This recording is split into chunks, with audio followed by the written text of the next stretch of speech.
ఎన్నిసార్లు తిన్నా బోరు పచ్చడి అంటే ఈ టమాటా పచ్చిమిరపకాయల పచ్చడి అండి. మా ఇంట్లో ఎన్నిసార్లు చేసి పెట్టినా బోరు పడుతుంది, రోజుడిసి రోజు చేస్తాం, ఎక్కువసార్లు చేస్తాం అన్న మాట రాదు. ఎన్నిసార్లు చేసి పెట్టినా ఇష్టంగానే తింటారు. నాకు తెలిసి ఈ టమాటా పచ్చిమిరపకాయల పచ్చడి ఇష్టపడిన వాళ్ళు ఎక్కడో ఒకరిద్దరు మాత్రమే ఉంటారు. మన ఛానల్లో కూడా ఇప్పటికీ నేను 2-3 సార్లు టమాటా పచ్చడి చేసే విధానాన్ని వీడియో పెట్టాను. కాకపోతే పెట్టినప్పుడల్లా కూడా ఎక్కువ ఇష్టంగానే చూస్తున్నారు, మళ్ళీ మళ్ళీ చెప్పండి అని అడుగుతున్నారు. ఇక అలా అడుగుతున్నారని మరోసారి ఇలా పచ్చిమిరపకాయల పచ్చడి చేసుకునే విధానం మీకు చెప్దామని ఈ వీడియో ద్వారా మీ ముందుకు వచ్చేసాను. ముందు పచ్చిమిరపకాయలు శుభ్రంగా కడిగేసి కళాయిలో వేసి, కళాయిలో కొద్దిగా నూనె వేసి, స్టవ్ వెలిగించి కళాయిని స్టవ్ మీద పెట్టేసి కొద్దిగా జీలకర్ర వేసి మూత పెట్టేసి పచ్చిమిర్చి మగ్గించుకోవాలి. పచ్చిమిర్చి మగ్గిన తర్వాత వేరే గిన్నెలోకి తీసుకొని అదే కళాయిలో టమాటా ముక్కలు, ఉప్పు, పసుపు వేసి మూత పెట్టేసి కొద్దిసేపు టమాటా ముక్కలు మగ్గిన తర్వాత చింతపండు కూడా టమాటా ముక్కల్లో పెట్టేసామనుకోండి, చింతపండు మెత్తబడుతుంది, పచ్చళ్ళలో నూరుకోవటానికి తొందరగా మెదుగుతుంది.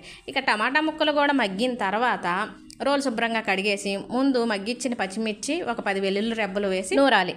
పచ్చిమిర్చి మెదిగిన తర్వాత మగ్గిచ్చిన టమాటా ముక్కలు, చింతపండు కూడా వేసి టమాటా ముక్కలు మెత్తగా అయ్యే వరకు కూడా నూరుకోవాలి. పచ్చడి అంతా మెత్తగా మెదిగిన తర్వాత ఒక ఉల్లిపాయ వేసి ఇలా కచ్చపచ్చ దంచుతున్నాను. కొంతమంది అయితే పచ్చడిలో ఉల్లి ముక్కలు కట్ చేసి వేసుకుంటారు, నేనైతే ఇలా వేస్తాను. ఇలా వేయటం వల్ల పచ్చడి అంతా కూడా ఉల్లిపాయతో కమ్మటి వాసన వస్తుంది. మీకు ఒక మాట చెప్పాలి, టమాటా పచ్చిమిరపకాయల పచ్చడి మెత్తగా మెదిగి రుచి రావాలంటే పచ్చిమిర్చిని వేయించకూడదు, మగ్గించాలి. మగ్గించడం వేరు, వేయించడం వేరు. మూత పెట్టడం వల్ల మెత్తగా మగ్గుతాయి.